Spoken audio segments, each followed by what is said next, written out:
So this is the, should we start now? Am I audible?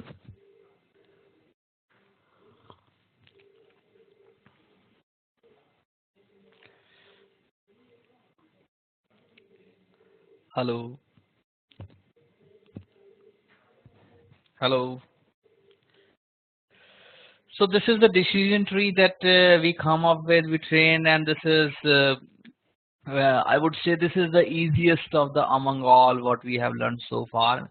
And yeah, there are I try to there are a lot of calculation. You may get little confused also, but if you go through it very slowly, you will find it is very easy. You can make it on your own what it is actually. If you okay, so what this is the this is the whatever I have explained you so far. It is known as the algorithm what we used. The algorithm what we used is the ID3 algorithm. So this is algorithm that is to make the tree, and this is ID3. So there are different variants of decision tree, like there are different algorithms to make the decision tree. So most fundamental algorithm that is used to make decision tree is ID3, and what that is what we have discussed so far. No, we are not going to discuss C4.5. This is the only decision tree we are discussing here, and uh, this is the same whatever I have explained. Let's take some you just that algorithm you should remember, and it is important for you. The important thing what I want to say one word for the classification, right? So you if you see this decision tree in your handouts, you will find out that it is given under the nonlinear modeling. So what does this mean? So if I ask you, in for an example, this is my plane, this is my 2D plane, right? And there are some data sets given here. I want to classify it. I want to classify it. Can I classify? These are linearly separable, right? I can draw a line between them. So what kind of decision boundary I can make using decision trees? Is it always linear? Is it always non-linear? So because I just want to I am discussing it to make you clear that decision tree are capable to form a non-linear decision boundary. What is non-linear decision boundary? That is not linear. For an example, in this case, if somebody comes and asks you, this is let's say 3 and this is 3. Somebody comes and asks you, can you draw a can you draw a decision tree which classify it accurately? So I will say, okay, this is X, this is Y. So I make a node X plus Y, X plus Y. If it is less than 3, I will classify it as a positive. And if X plus Y is greater than 3, I will classify it as a or negative. I will classify it as a negative. So this X plus Y is nothing but a line, right? That goes from here to here. If X plus Y is less than 3, it is positive. If X plus Y is greater than 3, it is negative. So from here you can see I made a decision tree which is capable enough to form a decision boundary that is linear. But is it possible that I can classify this kind of the situation? For an example, this is some point given, there is some other points given, and there is other classes available, and this is other class available. Can you draw a line to separate these two classes? If you can draw a line to separate these two classes perfectly, then this case is linear. But you can see you cannot draw a line in this case to make two classes separate. So in that case, this is not a linear case, and therefore it is non-linear. So I can draw a decision boundary like this. I can draw a decision boundary like this. For an example, this is, let's say, 1. This is x-axis. This is y-axis. And this is also 1. This is 1 and this is 1. So how can I make a decision tree to classify this class now?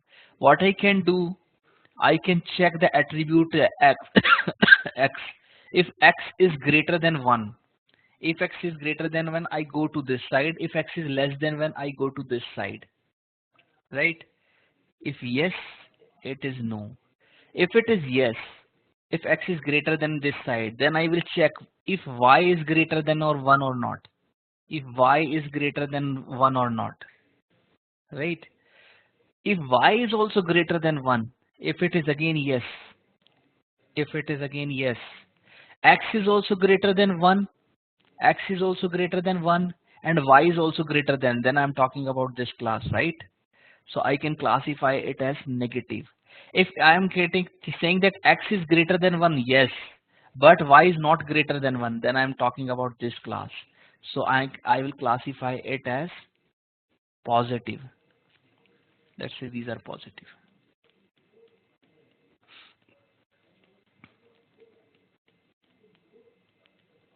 right? Similarly, if I go to this side, if x is greater than 1, I say no, so I am belonging to this region. So if y is greater than, if y is greater than 1 or not, if it is yes, so I am here no. If y is greater than, I am classifying it as a positive class, and similarly I am classifying it as a negative class. So you can see from this example that decision tree are capable enough to form a non-linear boundaries, decision boundaries.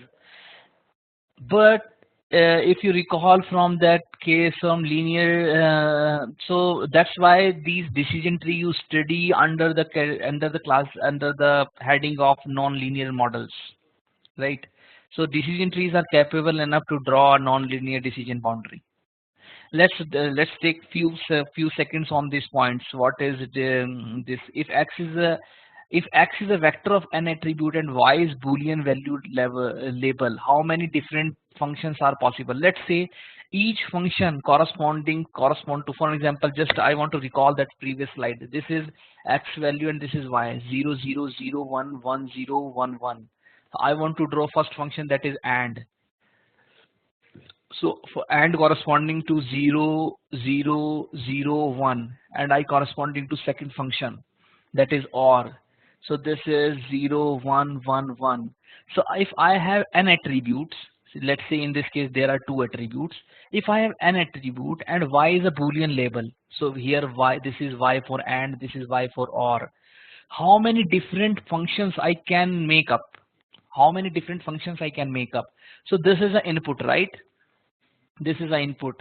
If there are two attributes, there could be 2 to the power n different combinations and rows, 1 row, 2 row, up to 4 rows. And here how many functions I can make? This is one function, this is second function, this is third function, this is fourth function. Likewise for these these four values I can have 2 to the 4 different combinations. Got it? So if somebody say that there are x, that the input vector is x and it is having n different attribute, y is a label, boolean label that can have values between 0 and 1, how many different functions you can make? Because x is having n different attributes, so there could be 2 to the power n values of rows, and for every value you can form 2 to the power n. So this is finally what you got. From here you can see these are the 4 rows, right? And from 4 rows, these are the 4 values. If you see the different combination of these 4 points, it is 2 to the power 4 equals to 16. When you solve from this formula, this is 2 to the power 2 to the power 2. 2 to the power 2 equals to 2 to the power 4. It is 16, right? I hope this got clear. Great. So overfitting. There is a issue between overfitting, like how much tree could be. If I make a very large tree, if there are 10 different levels, I'm perfectly classifying each attribute there, it means that I am overfitting the data. if I am classifying every sample given in the data perfectly, and there are certain number of levels in that tree, for example 10 different level is there, the tree is very large now, and my data I am classifying, my training error is 0, so there are chances that I am overfitting my data. So to avoid overfit, I have to find out those trees which are less in length. If they are less in length, and but if their classification error is little bit less also, they are preferable over those trees which are bigger in length and they are classifying perfectly, because they may overfit it. If you bring that minimum descriptor length concept here, what I am saying, the tree length is this and the classification error length is this, and if the tree is bigger, this classification error will get less. If tree is smaller, the classification error will go high. There will be a trade-off between what to bring in. So this I already explained very clearly in my minimum descriptor length. You just go through it. But in short, if somebody asks you which tree you will prefer, larger trees or smaller trees, if if there are two trees, both are having training error 0, and one tree is smaller and other tree is larger, so you can say that I will prefer smaller trees, because in that case, the smaller tree, there are chances that I will not overfit that data. Converting a tree to rules, I already told you that if you can write it into if then else. Is hypothesis space is complete? Yes, hypothesis space is complete. For an example, when you have a given data set, you will always find a tree for that. It is not possible. It is not you will not find a tree respective to that. So you can say that yes, the hypothesis space is complete. You always find a target function there. Okay.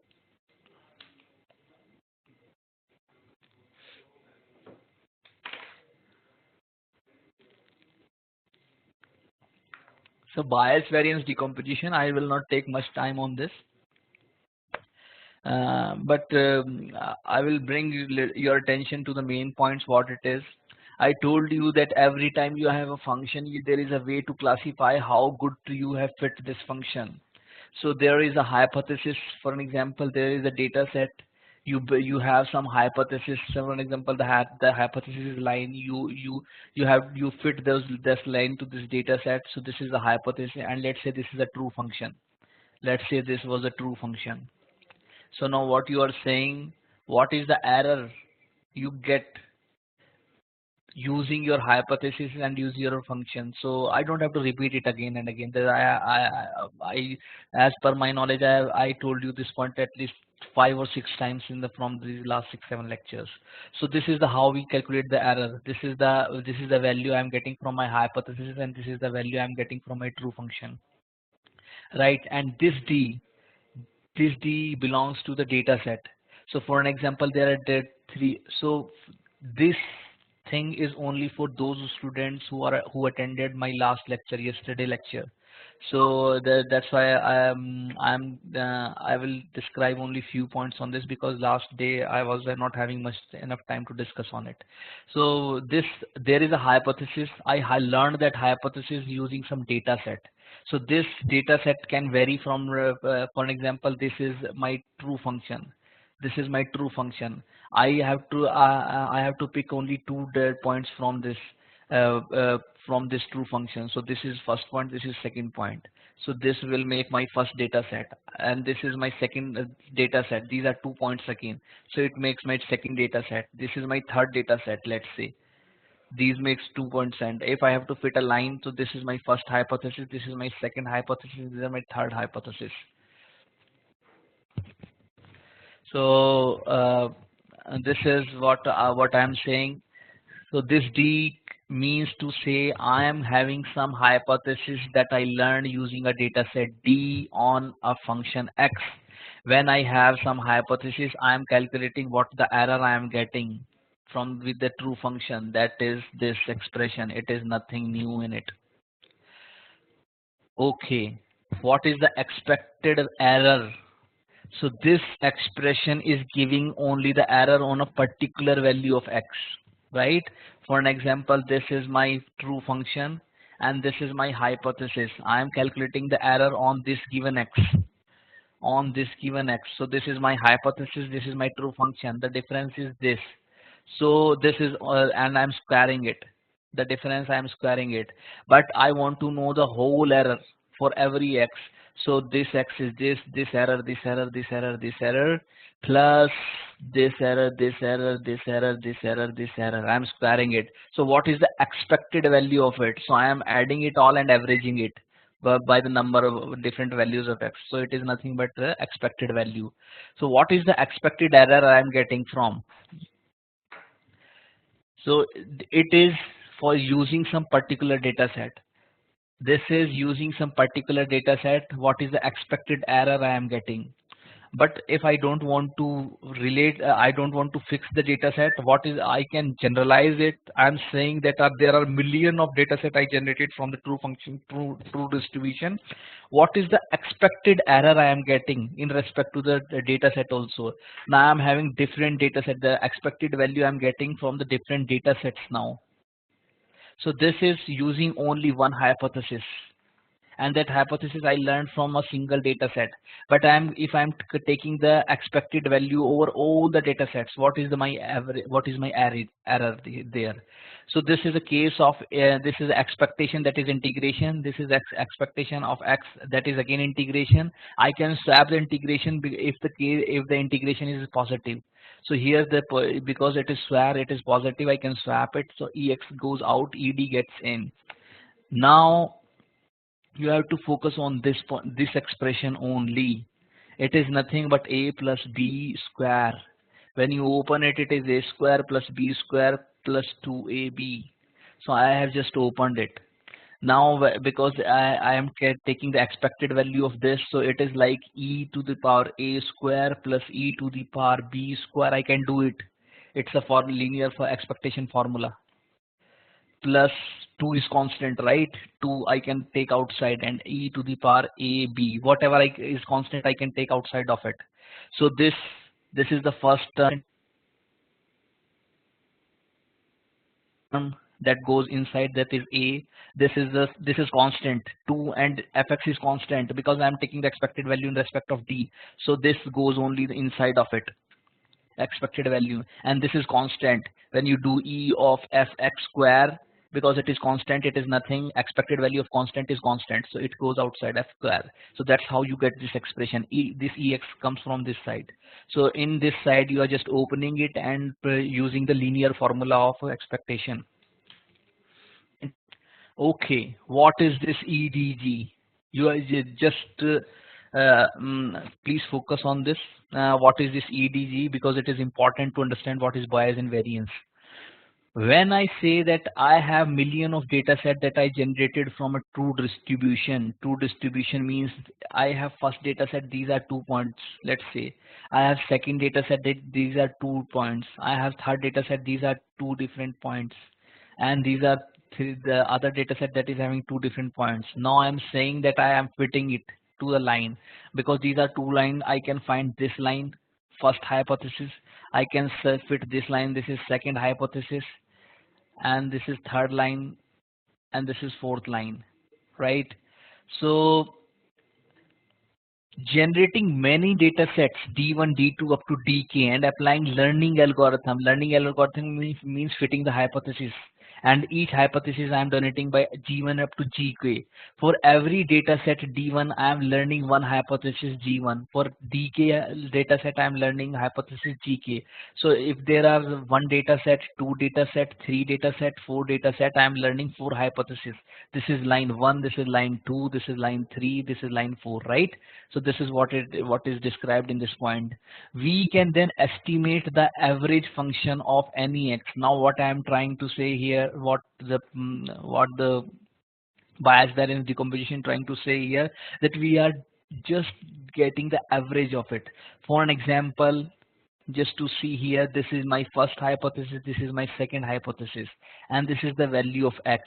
So when I take the value of x, this is the value that I'm getting from the first hypothesis. This is the value I'm getting from second hypothesis. I'm just adding these two values. For example, this is 1 and this is 2. I'm just adding these value 1 plus 2 and dividing it by 2. So to get the average, that is 1.5, right? Average of these value. For every x I am doing this. For this x I am doing this for x. So the average will be goes like this here somewhere in this point. So this is the average hypothesis. For different hypotheses that I learned from different data set, I am taking the average of it. It is nothing, no big magic in it. So I am just saying that this is the average hypothesis that I am getting from the learn from the different data set. And it is important to say that this average hypothesis may not be possible in the hypothesis space. For an example, it may be possible that the hypothesis space is linear only. It is representing lines. It is representing only lines in 2D plane. But it may be possible when you take the average of different hypotheses, it could be a curve. So it may be possible the average hypothesis that you got from this thing, it may not be possible in the hypothesis space that is there, right? What is d and x in the foot? It is as you are taking. So Vandana is asking what is d and x. What is d and x here? What is d and x here? So x means the expected value of x. Expected value of error in respect to x. What is the expected value of error in respect to d? Means to say you are averaging all the, that's what I'm just repeating this thing. Don't go confused with the notation. So you can understand from here what I am explaining just now. You can represent it by the help of EDGX, right? GDX. So what is saying this D represents the data set, and I am just averaging over all the data sets. That's what this D is saying, right? So I am just averaging over all the data sets. Okay, great. So I had this thing. This I have taken this thing from the previous slide, right? I opened this formula by a plus b square thing. Now I represented this thing by g x square in my previous slide. What I was explaining. This I just represented this thing by this. Which textbook talks about bias variance decomposition? Can you please point it out in the chapter number? Yes, sir. I already mentioned it in my references that the specifically I found out that this is very clearly given in the book that's name is Learning from Data, and its writer is something Abu Mustafa. So I have given that reference into the last of this slide, so you can go through it. I found out that it is not that much clear in Tom Mitchell, so I just have taken this only this thing outside. Yeah, it is not a textbook that is specified to you. So because the textbook that is specified to you is Tom Mitchell, and I found that if I will try to explain those things from Tom Mitchell, it is really very cumbersome and very hard to understand. So just for your sake and to find that you can understand it very clearly, I just took this only this content so far in the chapter from this book. Okay, so this is the first slide that we have used, and we have you. This is I have explained why we are saying that this is the average hypothesis and we are representing by gx. So this is what we are doing here. We are just replacing this thing from this thing. Now we are adding minus and plus terms. You can cancel it. It will not make any difference. But just to make a complete square, we are doing here this sum. So in short, if you want to ignore this mathematics, you can ignore it. But in short, what I'm saying that you can represent into these two notations, these two terms, right?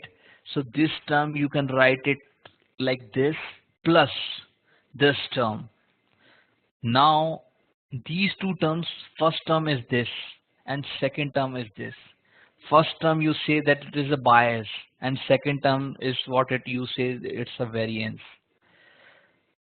Important thing is that Every time you learn a function, if you learn a function from a given data set, maybe any function you learn, you can break the error what you got from that function, expected error what you get from this function, into two terms.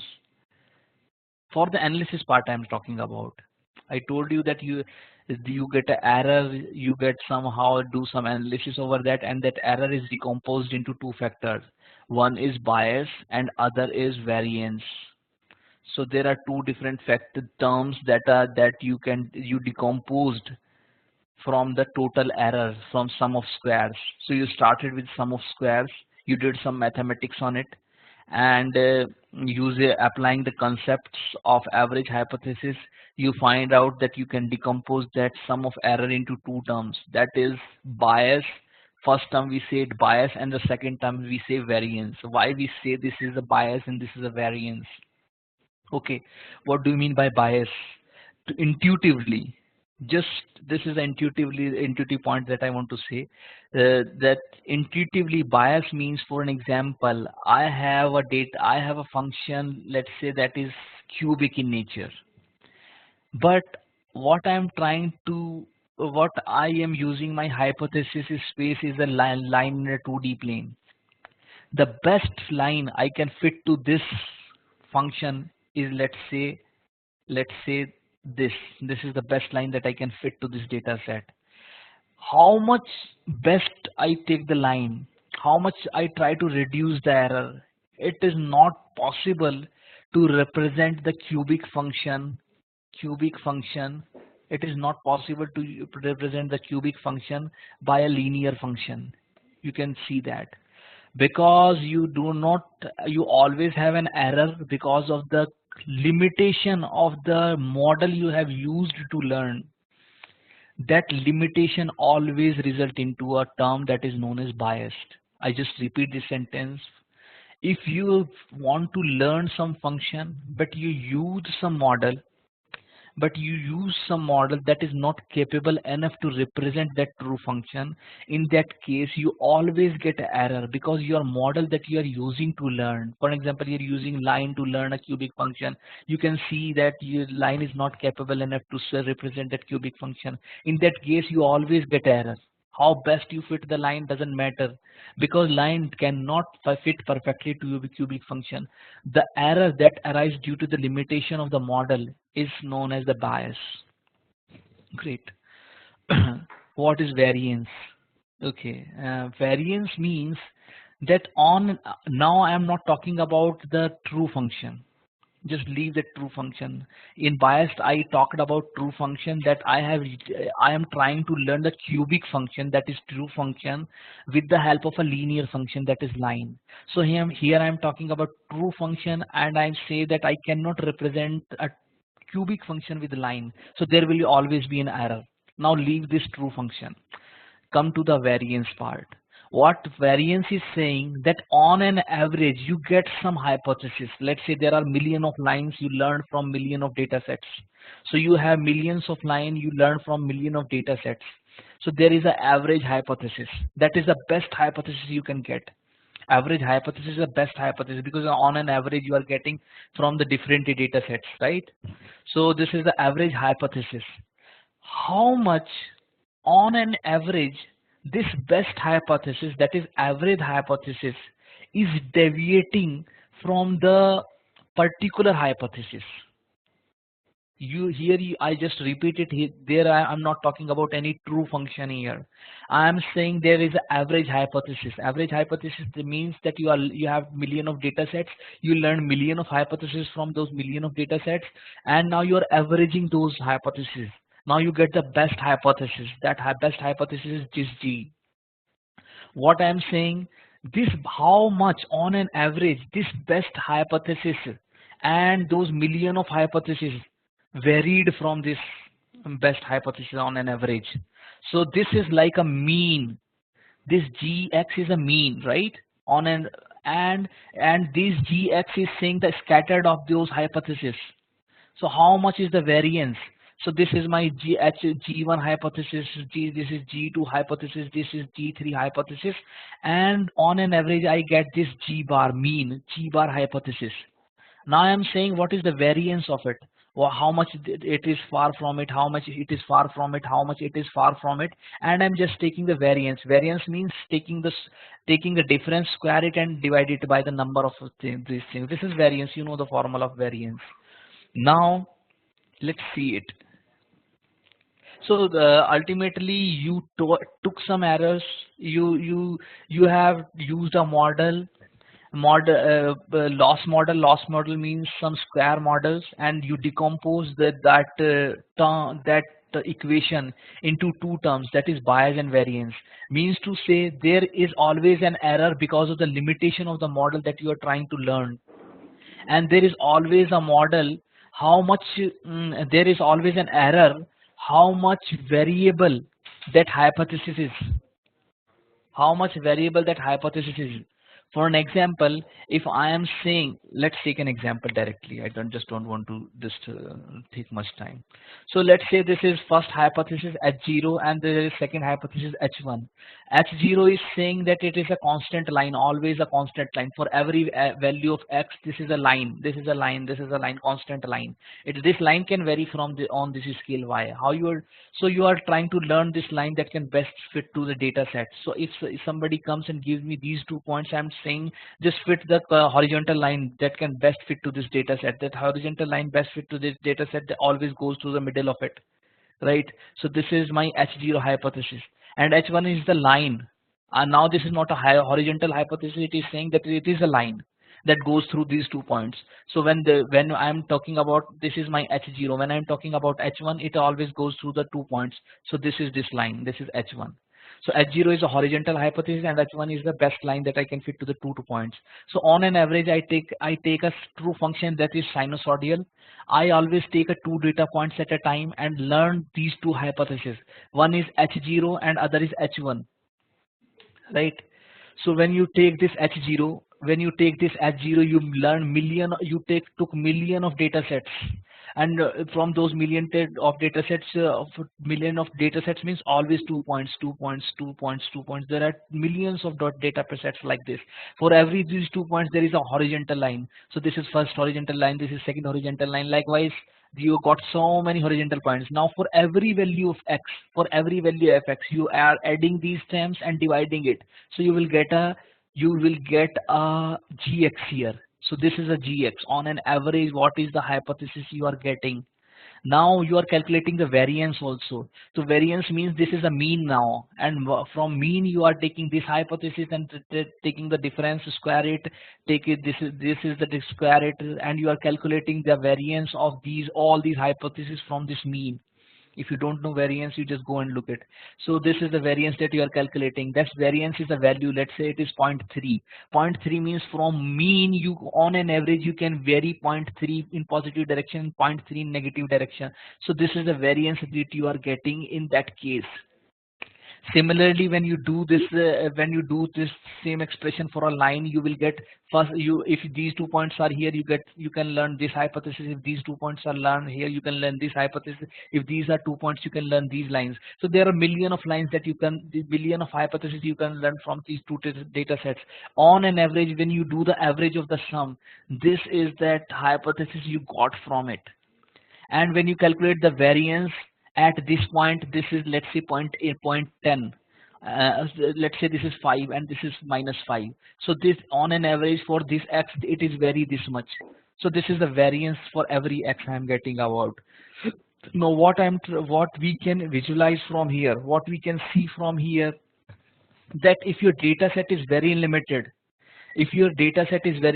that there are only 2 points, in that case it is always a good choice to take a very limited model, because if your data set is only 2 points and you are taking a very variable model, let's say, because it is more the horizontal line is more restrictive in comparison to this line H1. H0 is more restrictive to H1. So if your data set is very small, you should always prefer those hypotheses which are restrictive, because your data set is not very limited. But if your data set could be three, now somebody comes and asks you, can you now have a liberty to choose a flexible hypothesis or higher degree freedom of hypothesis? Yes, now we can have a higher degree freedom of hypothesis because now my data set is increased. In this case right now, if you ask me which model is best, I say that H0 is best and H1 is not best, because if on an average the error because of the variance here is very much, because I told you that error is a part of a bias plus variance, error is a part of bias plus variance. Here you can see that the variance is very high. Because the variance is very high, therefore these terms get increased. This term get increased, and if bias is very less, that doesn't make any difference, because if this is 0.1 and bias is 0.9, so it will take the expression up to 1.9. But if here the bias is, let's say, zero point 0.3 greater than this, but the variance is very less, let's say 5, let's say 5, so the sorry, this is 9.1. 9 points. So here the expression is 5.3. So on an average, if you find in generalization, this model is best. So, so to finish the lecture, I would say this is all you need to know about bias variance. I expect not more than that. If you want, you can just read the particular section from that book in the reference that I have given. This is chapter 2, Yasir S. Abu Mustafa, learning from data. Can we relate bias and overfitting and variance as underfitting? Yes, good. Uh, you changed it, you said it the other way. So bias is underfitting. Bias is underfitting and variance is overfitting. Variance is because of overfitting and bias is because of underfitting, I would say. Can we say here hypothesis which we trying to fit is not correct? But see, you never know what is the true function, what is the degree of the true function. You can never say that what hypothesis you are using is good or bad. You can never know. You always get to know that whether that hypothesis is good or bad when you try that hypothesis on the unseen data, right? While learning, you cannot see, because the data set you are on training on is the only data set that is there. I think the time is over now. Okay, we'll discuss all these things on forum, and for that, okay, last question. Sir, we estimated mean of Gaussian mean mixture using EM. How do we use EM in Bayesian network? Okay, so I will take this question in the next, before the beginning or the last of the next session, and I will remember this. And please remind me to this lecture, because right now the other sessions will start. Okay, okay. See you guys. Thank you.